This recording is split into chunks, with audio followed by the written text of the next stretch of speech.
भिवंडी महानगरपालिकेचे आयुक्त अनमोल सागर, अतिरिक्त आयुक्त विठ्ठल डाके आणि उपायुक्त विक्रम दराडे यांच्या कडक आदेशानुसार व प्रभाग क्रमांक 3चे सहाय्यक आयुक्त सुरेंद्र भोईर यांच्या नेतृत्वाखाली शास्त्रीनगरमधील मोठी कारवाई करण्यात आली. भिवंडी महानगरपालिकेच्या प्रभाग क्रमांक 3चे सहाय्यक आयुक्त सुरेंद्र भोईर पूर्ण तयारीत असून अवैध बांधकामांविरोधात सातत्याने मोहीम राबवत आहेत. प्रभाग क्रमांक 3 अंतर्गत येणाऱ्या शास्त्रीनगरमध्ये गेल्या 2 दिवसांपासून बुलडोझर आणि हातोड्यांनी धुमाकूळ घातला आहे. सहाय्यक आयुक्त सुरेंद्र भोईर आणि त्यांच्या अतिक्रमण पथकाने बेकायदेशीर बांधकामांवर कारवाई करून संपूर्ण परिसरात भीतीचे वातावरण निर्माण झाले होते.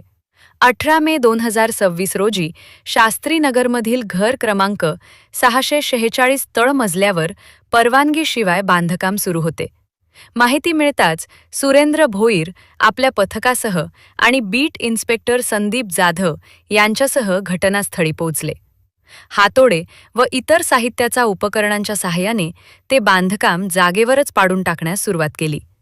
इतकेच नव्हे तर सुरेंद्र भोईर यांनी स्पष्ट इशारा दिला की भिवंडीत परवानगीशिवाय बांधकाम करणाऱ्या कोणालाही यापुढे सोडले जाणार नाही. यानंतर दुसऱ्या दिवशी 19 मे 2026 रोजी याच भागातील शास्त्रीनगरमधील घर क्रमांक 664च्या तळमजल्यावर परवानगीशिवाय बांधण्यात येत असलेल्या आरसीसीच्या कॉलमवर मोठी कारवाई करण्यात आली. सहाय्यक आयुक्त सुरेंद्र भोईर यांच्या उपस्थितीत जेसीबी बुलडोझर मागवण्यात आला आणि संपूर्ण बेकायदेशीर बांधकाम जमीनदोस्त करण्यात आले.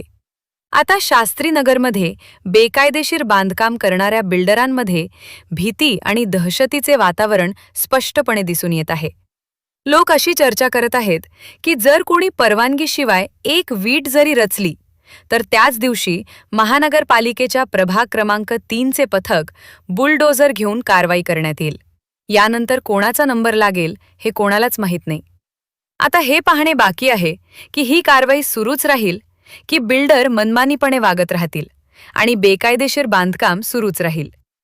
महापालिका आयुक्त अनमोल सागर यांनी स्पष्ट निर्देश दिले आहेत की शहरातील बेकायदेशीर बांधकाम कोणत्याही परिस्थितीत खपवून घेतले जाणार नाही आणि नियमांचे उल्लंघन करणाऱ्यांवर कठोर कारवाई सुरूच राहील. शहराच्या नियोजित विकासासाठी बेकायदेशीर बांधकामांना आळा घालणे आवश्यक असल्याचे सांगत स्थानिक नागरिकांनीही या कारवाईला पाठिंबा दिला आहे.